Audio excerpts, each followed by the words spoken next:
আমরা দেখলাম যে জাহাঙ্গীর সাহেবের বিরুদ্ধে যখন ব্যারিস্টার সুমন এসে অভিযোগ দিলেন গণমাধ্যমে প্রচারিত হলে তারপরের দিন এসে আপনারা বিষয়টা বললেন যে অনুসন্ধানের সিদ্ধান্ত আসলে হয়েছে।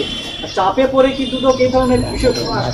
জি না, কখনোই না। আমি কয়েকবারই মেনশন করেছি, আমাদের 18 তারিখে যে সভাটি অনুষ্ঠিত হচ্ছে, কমিশন সভায় সিদ্ধান্ত গৃহীত হয়েছে।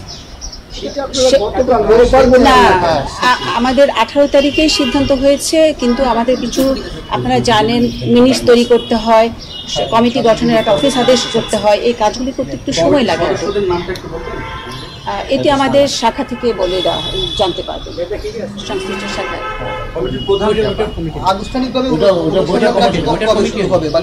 অনুসন্ধান কার্যক্রম অলরেডি শুরু হয়ে গেছে, কারণ আমাদের চিঠি ইস্যু হয়ে গেছে।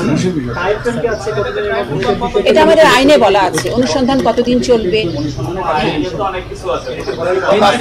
না, আইন অনুযায়ী করা হবে। কিন্তু 2014 সালে তার বিরুদ্ধে একটা ইনকোয়ারি চলেছে এবং সেই ইনকোয়ারিটা নথিভুক্ত হয়েছে এবং সেটা হিউজ অঙ্কের তার কেনাকাটার বিষয়ে ফাইলটা ছিল।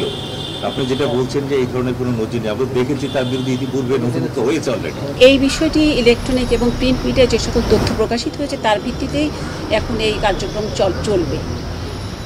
আর আপনারা এত বিলম্বে কেন জানালেন? আপনারা কমিশনে আমি সবাই আপনারা ডিজনে জানেন, যখন নোটিশ দিল আপনাদেরকে লিগ্যাল নোটিশ দেওয়া হলো, যখন রিট ফাইল হলো আজকে আপনারা জানাচ্ছেন, এই যে মাঝের সময়টা না, এটা কি কারণে? এখানে একটু আমার মনে হয় একটু বোঝার একটু কোথাও ত্রুটি হচ্ছে বোধহয়। আমি একটু আগে মেনশন করেছি ঈদুল ফিতরের একটি ছুটি ছিল এবং আমাদের মাননীয় দুজন কমিশনার দেশের বাইরে ছিলেন। তখন আমাদের নিয়মিত কমিশন সভায় যখন 3 জন সদস্য মিলে কমিশনের সিদ্ধান্ত গ্রহণ করা হয়, সেই সিদ্ধান্ত গ্রহণ করা হয়েছে 18 এপ্রিল এবং আমাদের গতকালকেই 21 এপ্রিলে আমাদের কমিটি গঠন করা হয়েছে, সকালবেলায় চিঠি ইস্যু করা হয়ে গেছে।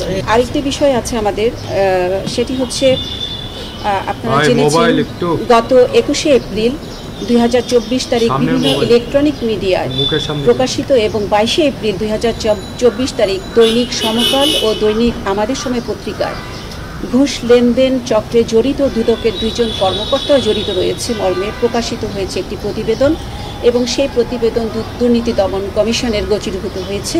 উক্ত প্রতিবেদন সময় কারিগরি শিক্ষা বোর্ডের সিস্টেম অ্যানালিস্ট জনাব এ.কে.এম. শামসুজ্জামানকে অর্থের বিনিময়ে অবৈধ সম্পদ অর্জনের মামলার দায় হতে অব্যাহতি দেওয়ার জন্য দুদকের 2 জন কর্মকর্তার সংশ্লিষ্টতার কথাও বলা হয়েছে।